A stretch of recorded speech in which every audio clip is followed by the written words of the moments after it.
Dalam hidup harus ada kemajuan. Diawali dengan sarapan.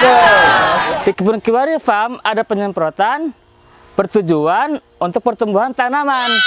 Nah, teman-teman, hari ini di kebun Kiwari Farm sedang ada penyemprotan ya. Namun untuk penyemprotan kali ini beda dari penyemprotan sebelum-sebelumnya yang lebih kepada penanganan hama dan penyakit ataupun penyemprotan pada buah-buahan untuk fase generatif. Jadi untuk penyemprotan ini kami lebih kepada pertumbuhan tanaman. Jadi supaya kita mengejar pertumbuhan, kami juga sudah melakukan riset apa saja yang memang pas untuk digunakan dan berapa takarannya. Jadi untuk teman-teman yang penasaran apa saja obatnya, berapa takarannya, dan berapa interval penyemprotan, tetap tonton yang akan saya jelaskan secara rinci apa saja penyemprotan yang ada di kebun Kiwari Farm.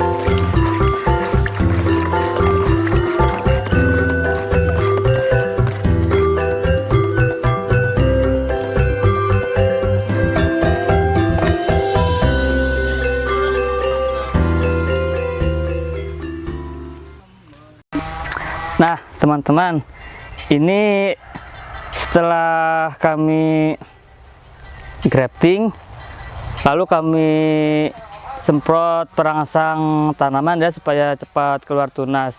Ini beberapa hari ya, dan ini ada beberapa yang sudah hasil, sudah keluar tunas sedikit.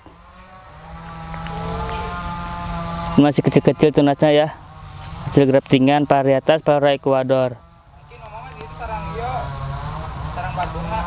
Dan di sebelah sana ada yang sudah agak panjang tunasnya. Jadi kami selain hanya memberikan pupuk organik ataupun pupuk kimia, kami juga melakukan penyemprotan secara rutin dengan apa saja obatnya. Jadi untuk obat-obat yang kami gunakan, kami menggunakan Antrakol tetap digunakan ya, dan juga Bulldog, karena itu bertujuan supaya hama dan penyakit ataupun semut di bagian akar, bagian bawah, itu mereka tidak bisa hidup ataupun tidak berkembang. Itu kegunaan Bulldog Antrakol pada obat yang kami gunakan perangsang pertumbuhan. Selanjutnya kami menggunakan Gibro. Kenapa kami menggunakan Gibro? Karena Gibro ini mengandung asam gibrelin, ini bagus untuk pertumbuhan. Jadi selain digunakan pada pembesaran buah, Gibro juga bisa digunakan pada pertumbuhan tanaman karena mengandung asam gibrelin. Terus kami menggunakan ganda silde yang bisa daun sebenarnya ke toko-toko ya. Dan terakhir yang paling utama kami menggunakan trichoderma.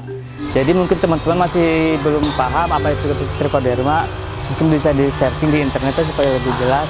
Jadi intinya trichoderma itu salah satu POC tanah atau pertumbuhan supaya bagus untuk penanganan hama dan juga pertumbuhan tanaman. Sangat-sangat rekomendasi sekali teman-teman gunakan di kebun teman-teman menggunakan trichoderma itu. Terlepas dari merek apa, yang penting baca kandungannya, mana manfaatnya, dan juga penggunaan yang tepat, interval penggunaan yang tepat. Nah, ini salah satu buktinya ya.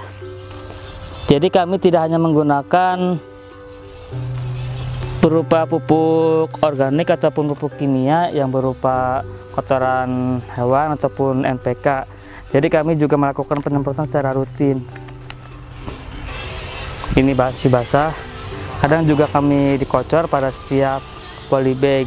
Untuk proses penggunaannya kami di sini per tangki kami menggunakan Gibro satu wadah. Gibro satu wadah ya, pakai semua. Ganda silde menggunakan 2 sendok. Antrakol 1 sendok. Bulldog kami gunakan 1 tutup, dan trichoderma kami gunakan 1 gayung per tangki. Ya teman-teman, dosis penggunaan obat-obat yang kami gunakan. Untuk interval kami seperti biasa ya, penggunaan seminggu 1 kali supaya lebih bagus dan lebih seimbang, karena jika terlalu sering itu kan nanti takutnya si tanaman belum siap, nanti karena terlalu overdosis akan membuat mati pada tanaman.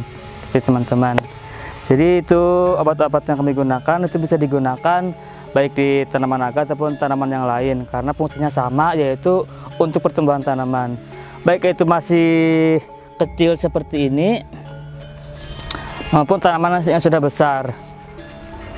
Ini cocok untuk digunakan ya teman-teman. Jadi untuk penyemprotan kembali lagi pada kebutuhan dari tanaman tersendiri. Sekarang karena kami fokus untuk pertumbuhan, jadi kami gunakan fokus pada tanaman yang masih kecil seperti ini. Jika untuk hama dan penyakit, kami fokus untuk tanaman yang sudah besar. Dan jika untuk tanaman yang sedang berbunga, kami fokus untuk tanaman yang berbunga, obatnya pun berbeda. Jadi jangan salah dalam menggunakan obat ya teman-teman. Dalam setiap fase, dalam setiap keadaan tanaman itu pasti berbeda-beda obat yang digunakan. Namun yang pasti yang sering kami gunakan campuran itu pasti ada Bulldog dan juga Antrakol. Di luar itu seperti KNO, MKP, Gandasil B dan yang lain, itu tergantung pada tanaman itu sendiri. Nah itu ya, mungkin cukup jelas penjelasan sedikit dari saya. Jadi yang tadi saya jelaskan, penggunaan pupuk yang untuk penyemprotan perangsang pertumbuhan ini memang kami rekomendasikan untuk tanaman pasca pertumbuhan seperti ini. Jika untuk pertumbuhan ataupun penanganan hama dan penyakit itu beda lagi. Jadi jangan sampai salah ya teman-teman dalam menggunakan obat supaya tidak mubazir dalam penggunaannya. Untuk itu teman-teman yang masih penasaran seperti apa sih cara budidaya buah naga, jangan lupa like, komen, dan subscribe channel YouTube Naki Warrior Farm. Dan aktifkan notifikasi supaya tidak ketinggalan update-update tentang buah naga. Terima kasih.